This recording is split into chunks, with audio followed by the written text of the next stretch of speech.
We're talking about stale air today, huh? Yeah. So, it's a troubling thing to deal with sometimes. It really, hey, I mean, in some climates, it's actually important to vent out the spaces because you don't have radon. That's a real bitch. Yeah. Well, how we all doing? Good. It's How are you Friday. doing?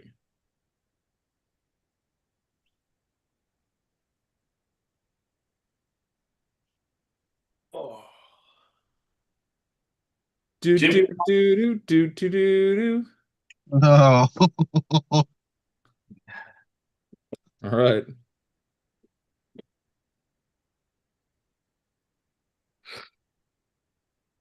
Where are you guys at this morning? What are your wins, your celebrations? Something you are just dang proud of. I don't have any yet.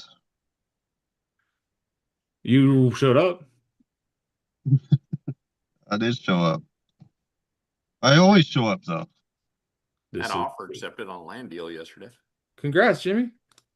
there you go. I'm on day 135 of my assumption loan and it's closing day. Nice Woohoo! job. I have clients that are going to put in an offer today. Awesome.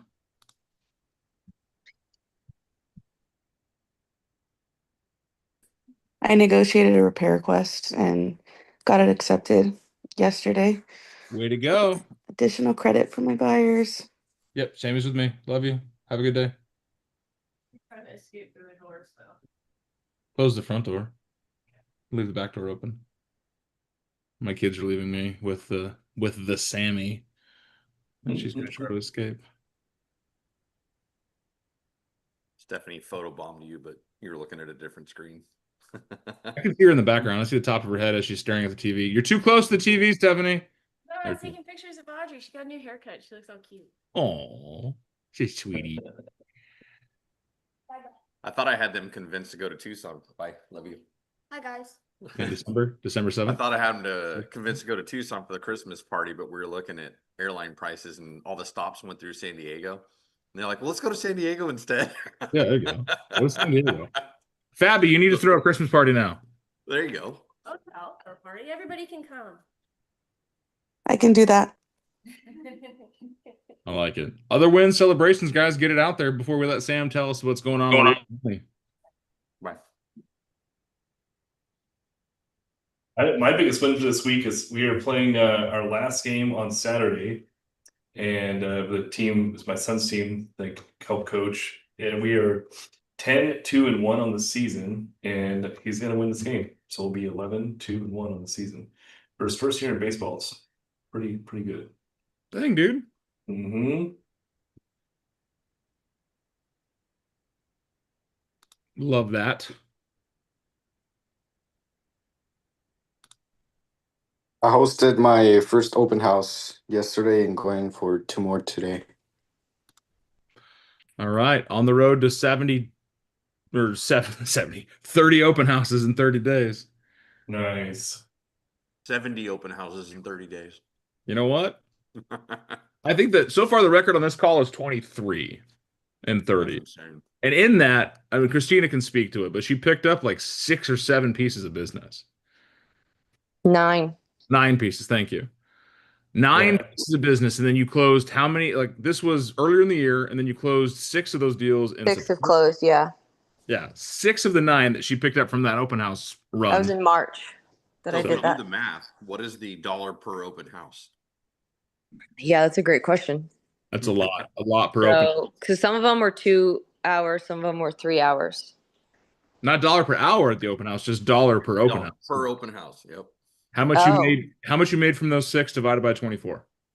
Oh man, It's gotta Yeah. be like $4,000 or $5,000 per at least. At least.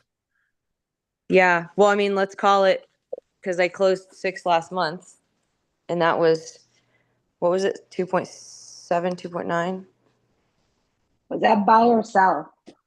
50-50. On your buy, out of curiosity, was it resale or new construction?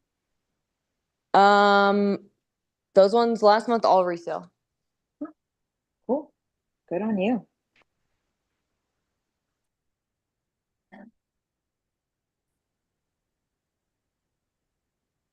All right. It's quiet. It's settled, which means it's time for the spam. Time for the spam. All right, brother. Tell us what's going on in the world of money today.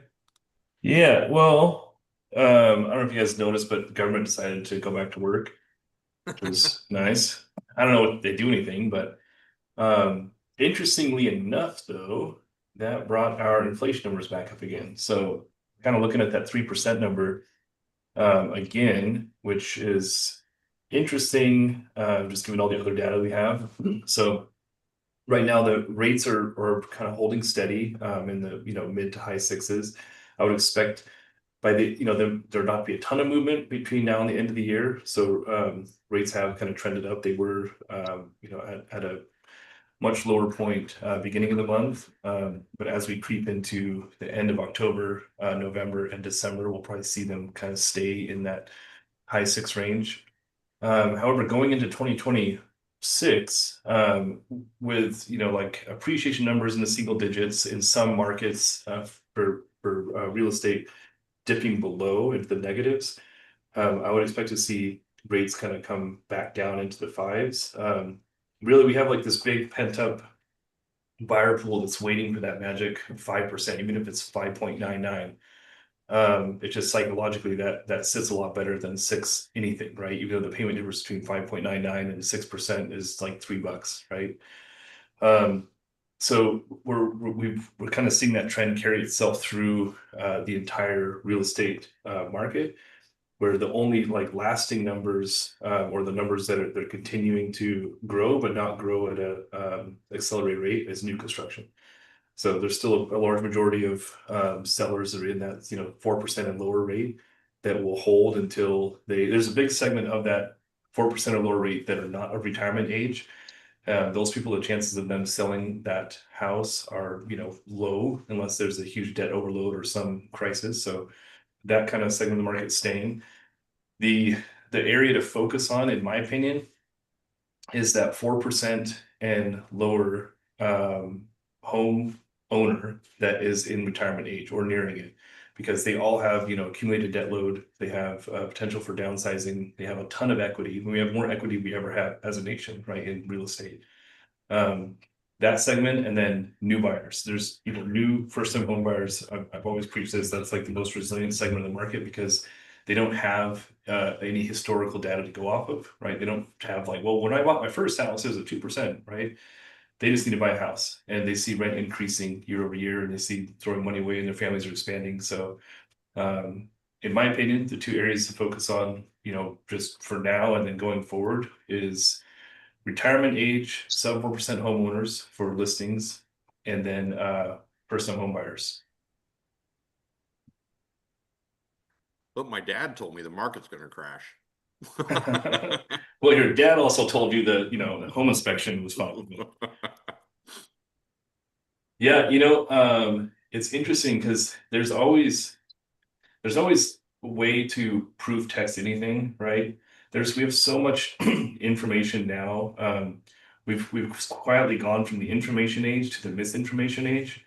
And now there's more of what we read and we digest is based on clicks and views versus actual authenticity.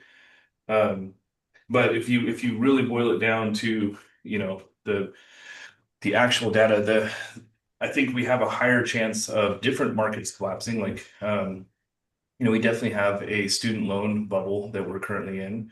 We have an auto loan debt bubble that we're currently in, but real estate, it's really hard to justify that just with the amount of new people, new bodies in this country every year, and the amount of houses that are not being built.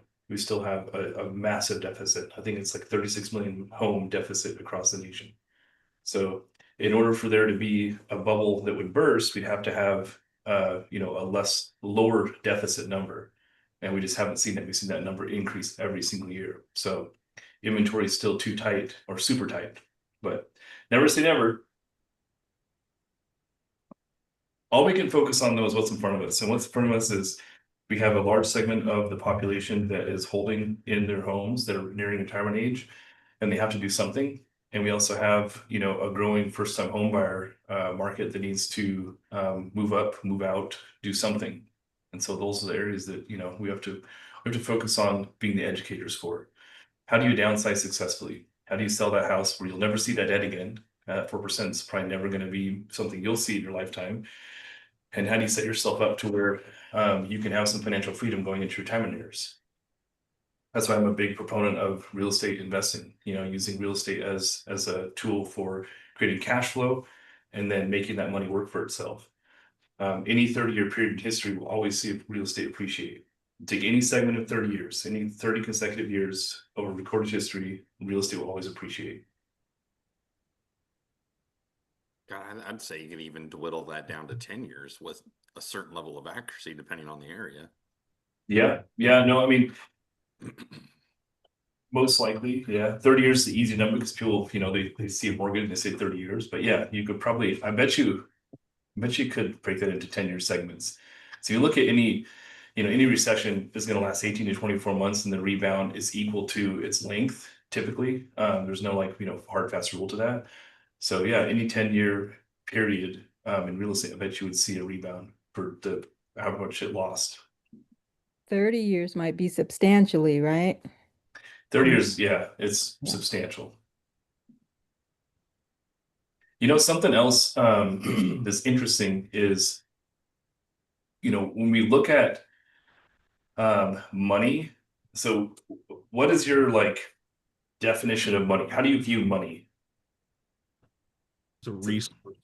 It's a resource, okay. What else? Oxygen. Oxygen, that's a good one. Huh. What else? Energy. Okay, yep. These are all really good answers for a I Friday mean, morning. tool is essentially like resource. Yep, it's utility, right? In our current fiscal state, we have the dollar that has decreased year over year every year that I've been alive, right, in value. We have a Fed that prints money based on our ability to produce and retain debt as a nation. And that's been really valuable, right? We're seeing this kind of global shift away from that into you know, more digitalized and less what's the word, centralized currencies. I think that, you know, if you look at what's going to happen in the next 10, 15 years in real estate, I think that blockchain, I think that you know, e-currencies and things like that are going to really start taking more of a dramatic role in real estate. So how do you position yourself for that now? What are the conversations you have, or what do you need to start learning about to be an expert in that field in the next, you know, 10 to 15 years? That was a very open-ended question. I don't know if I have an answer for that, but it's something I'm currently nerding out about because it's very interesting. You guys even understand what he just said? Not really. Right. That's why. Blockchain, crypto. Repeat it. So currencies right now, like, you know, if you look at a dollar, if you have a dollar bill in your pocket, that dollar bill is tied to a certain value, but that value fluctuates based on its worth on the global market. And every currency is going to fluctuate. The problem with centralized currencies is that monetary policy can shift its value overnight drastically. Like if you look at China and the trade wars that we're currently having, China has the ability to change their, is it yen, I think, to change their dollar's value and manipulate tariffs. So for them, they can kind of be immune to any tariffs we throw at them, right? Whereas the reason why the United States has stayed such a currency powerhouse or an economic powerhouse is because we have the Fed. The Fed is a decentralized agency that governs our monetary policy outside of politics. However, there always is some sort of cross collateralization and you know, policy that happens. If you look at the fact that, you know, Trump can tweet something and get someone fired from the Fed, that's pretty significant. Even though, yes, there was probably some fraud involved, and you know, that probably was coming. It's still you know, no one's completely outside the reach. So when you look at a decentralized currency like Bitcoin, XRP, I don't know, I think a million other ones, but those are all decentralized currencies, right? So those are not dependent on fiscal policy, on country of origin, on really anything other than the fact that this has some function, and that function is what dictates its value. The function and also the adoption. So how many people use that currency? Currently, any currency we use, because we're in a digitalized age, any currency we use relies on energy for it to function, right? So whenever I use my debit card to buy something on Temu, there's an energy exchange that is being used to make that transaction happen. And basically the currencies that are going to kind of reign supreme or become dominant in the future, the ones that use the lower amount of energy, because we're using, we're energy consumers more than anything. This is super long-winded, but I promise there's a point to this. When it comes to security, there's also a ton of energy that is involved to kind of keep things securitized, because you don't want someone, I don't want Dan being able to hack my transaction when I buy something off Temu and be able to use that. So I have to use, encryption and things of that sort. When it comes to real estate, how many in the past decade, how many, I don't know if there's a number, but percentage increase would you guess of real estate fraud or wire fraud? How do I ask this? Hold on, it's too early. What is the percentage of increase in wire fraud over the past decade we've seen in real estate, if you had to make a guess? 23%. 23%. All right, who else? 65%. 65%. Ooh. What do you say, Aaron? 45%. Okay, hold on. I have to Google this because I don't know, but it is significant, right? The amount of wire fraud that's increased in the last couple of years is significant. Yeah. So the only answer to that is for real estate transactions, big dollar transactions, to be put on a blockchain, which is basically a securitized format, basically using real estate as its own Bitcoin. Each house is a Bitcoin, if you can imagine that. Hold on, I'm gonna look this up first. What's the percentage increase?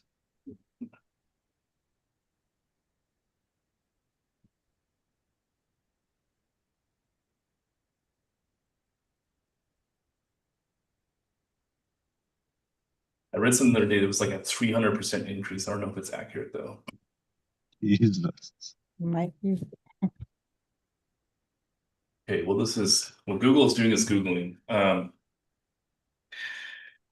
Where was I? Real estate going to blockchain. Yeah, so in the very near future, I do think that every real estate transaction is going to be tied to its own unique identification number. Like right now in mortgage, we have MERS, so Mortgage Electronic Registry System. And that happened after the crash of 2008. Basically, the reason for that was there was this company called Washington Mutual. And yes, they were based in Washington, but they got in a ton of trouble. In fact, went out of business, a lot of people went in jail because they were changing notes on the back end to make the loans more profitable. So they were saying, hey, Eric, I know you have a 30-year fixed mortgage. Now it's an FHA, bam, and he's like, wait, what? When did that happen? So prior to the crash, there was a lot of fraudulent activities happening on the back end with servicing. And so we came up with MERS. And that is basically like a unique identification number that's tied to your mortgage. And that cannot change without recording a new note. So same with that, where we have, implemented new levels of security. I think that in real estate, in order to A, lower overall costs, and then B, increase security, I think that blockchain real estate transactions are coming very soon. You heading out here? Yeah. All right, buddy, love you. Have a good day at school. Bye. Have a good day at school. Bye, bud. Oh, I heard you yelling in my ear, but I'll tell him. it's the damn headphones. We're just trying to be nice to the kids. He asked me what a beer opener was the other day because we got your card, and he's like, "Yeah, I do." He's like, "What's this for?" And I was like, "It's a beer opener, but we'll learn someday." See what happens when Dan finds your address? Yeah, that was pretty good. And I'm gonna find it. Actually, I think I have your address. I put it on the You're about card, to? so we played fair. Oh, Now he's gonna Google my address and he's gonna feel so inferior. I love it. Anyway, Back to MERS. back to MERS. Yeah, so I think real estate very soon is going to be blockchain, which means that learning how to, like, in the past couple of years we've seen I think it's like little bit under a 50% increase in the amount of crypto transactions when it comes to real estate. Really, after 2020, that started to blow up. So what does that mean for you? What are areas where you feel like I know nothing about this? Like currently, I'll tell you right now, to be 100% honest, that is something I'm learning because more and more clients of mine are asking how they can transact with cryptocurrency and how they can qualify off of mortgage using cryptocurrency. And I just don't know enough about it to be an expert. So I will be just by diving into it and nerding out and having these conversations. Yeah. So Yeah. Well, ahead. anything counts as Have you consideration ever? between two parties, right? Not yeah. As long as the other party considers it, acceptable for exchange. Yeah, you're absolutely right. Currency just became as a mediator between that. It's a set value, but crypto is just almost like chattel. Like I'll trade you 16 goats for your daughter's hand in marriage. Now I'll trade you 16 bitcoins. just both parties have to agree on the value. That's That's all it is. Were you able to deal, Dan, have any deals with crypto? Was I've I? had- Oh man. No, Did- I've had a deal with crypto, but the guy had to cash it out. We Oh, used his crypto portfolio to prove holding expense. oh. He also had like 16, 17 bitcoins. So what is that? A lot of money. Yeah. Yeah. Two point some $1 million, something like that. Yeah. So quite a bit of money, and he was buying a $200,000 house, and he was leveraging his Bitcoin to buy it. So it's just like when the rich leverage their stocks as the collateral to get a loan. That's the same thing. It's just their assets become the concrete that keeps the deal secure. But I think we should all understand more about how financing is going to change because your mom and dad's way of doing real estate, the transactions is kind of moving. Right. How many companies out there are trying to reinvent real estate? Like the Zillow tried to do the one-stop shop where you could, get and they still do it. Get your house, get your loan, get your realtor all in one click. Amazon's even tried, the buy now button. Everyone's trying to reinvent how things are done. So we have to be, nimble, flexible, because it's going to change. And that means the money side too. There's a lot of conversations around the blockchain and what that means. I kind of dig it. Not that I like to be tracked and everything like that, but it would cut down on scams exponentially. Right? You're no longer going to be sending gift cards to India to pay off your tax debt. Yeah. Because I think once we go blockchain, gift cards kind of disappear. Not that it's a bad thing to disappear, but it does. It eliminates a lot of the vehicles that scammers are using to take advantage of people. Not that any of you on this call are dumb enough to fall for something like that, but every one of us knows somebody who is affected by some type of psychological, emotion, relationship, or financial scam that has harmed them. We're just trying to protect those people, and in that, we will also change how we commerce. We will change how loans are done. We'll change how finances are looked at. We'll change how things are paid for. Because I remember when Bitcoin was like this, is it real? Are you trying to scam me? Well, in 10 years from now, maybe they'll look at the dollar like, were you trying to scam me? Yeah. Yes. So I mean, there's a very strong case for that. When we have the ability to, from 2020 to 2022, we doubled the amount of US dollars in circulation. I know, we're turning into Venezuela, man. Without increasing the reserve. You know what that means? If I have a box of apples and I have 50 apples in that box, and I say each one of these apples is worth 50 cents, and then all of a sudden I double the amount of apples I have, do you think they still hold the same value? Well, If I have the same market, the same 50 people that want to buy apples. To argue this point, yes, Sam, they absolutely have the same value, as long as you're not giving the apples out to people. Because if I have all the apples, I can charge whatever I want. If I set the value at 50 cents per apple and I have 100 apples now, you're like, hey Dan, can I get an apple? I'm like, oh, kind of short on inventory right now. Why don't you come back when they're a little bit, That was a brilliant response. Or you can pay the premium at 55 cents per apple and I'll give you 2 of them. Yeah. I just explained the diamond trade if you guys didn't know. If you guys didn't understand that there is not a shortage of diamonds, they're not exactly all that rare. Yeah. They are just in supply, which means I have a giant box full of diamonds, but I'm only going to let a couple out and say, hey, these are the 4 that I have. But what about the mountain of them behind you? No, don't worry about that. That's when you see the government do shit like this. You're like, no, don't worry about that. Don't worry about that. Worry about the mountain diamonds. I know this isn't really a real estate conversation, but I think understanding how economics and money work. It might be a real estate conversation if you look at what BlackRock is doing. Yeah. Oh, 100%. Yep. Definitely. Number 2 holder in Bitcoin. As soon as people started talking about it, they're like, hey, guess what? There's UFOs and they exist. Yep. Yeah, they're like, oh, crypto was good for you. UFOs, aliens, AA, 3i Atlas, reptilian people. Don't look at my financial ledger. You know what's crazy? I think that they are up to, it's like over 20, I think it's 21, almost 22% of non-owner occupied investment properties across the nation is owned by BlackRock. So Yeah. this is the biggest reason why I push my clients to buy fucking real estate. Pardon my French. Underneath McDonald's, they're one of the largest holders of land in the United States. The only way that we can sort of take it back for the little guy is to help our clients invest in real estate, own multiple properties. Yeah. Super, super important.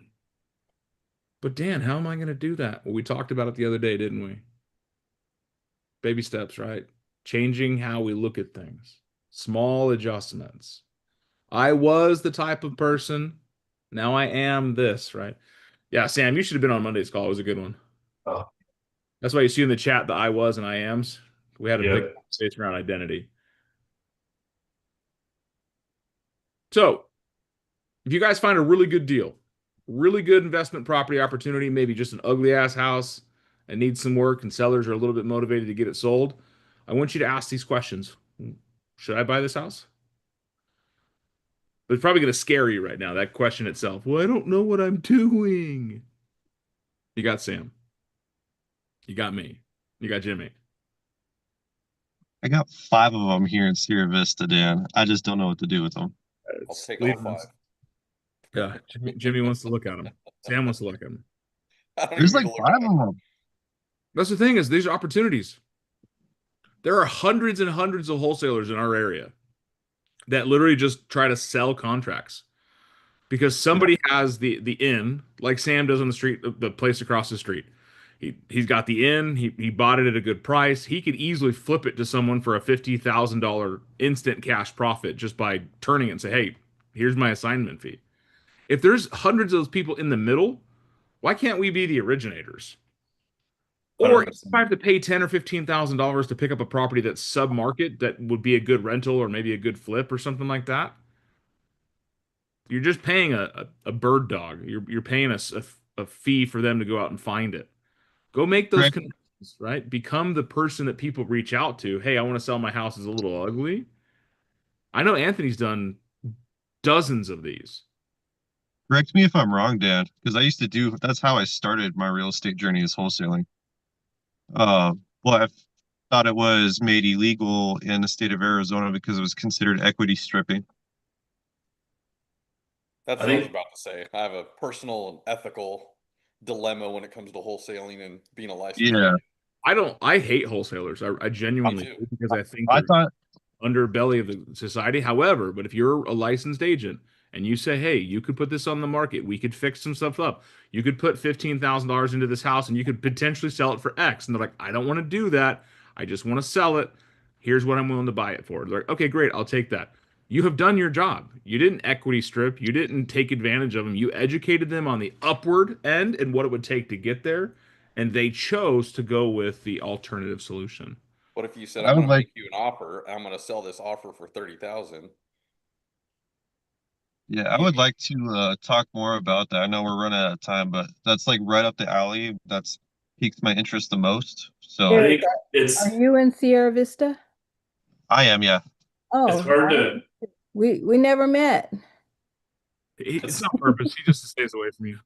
it's hard to argue morals in business sometimes, but if you look at like, the win-win-win philosophy, and always adhere to that, it kind of makes it pretty black and white. So in this instance where Dan's selling a property and I say, Dan, you need to net 30 grand off this property and I can buy it, you know, and give you 30 grand. Does Dan win if I then sell it to Jim, who needs to pick up a property with 100 grand in equity, and flip it to him and say, Jim, I'll sell this with 100 grand in equity, but you got to pay me 30 grand as an assignment fee. Well, all three parties just won right there, right? Yeah. So if you win by an inch or win by a mile, is it still a win? Yeah. But a fiduciary would tell them, you can just sell this to an investor and cut me out as the middleman.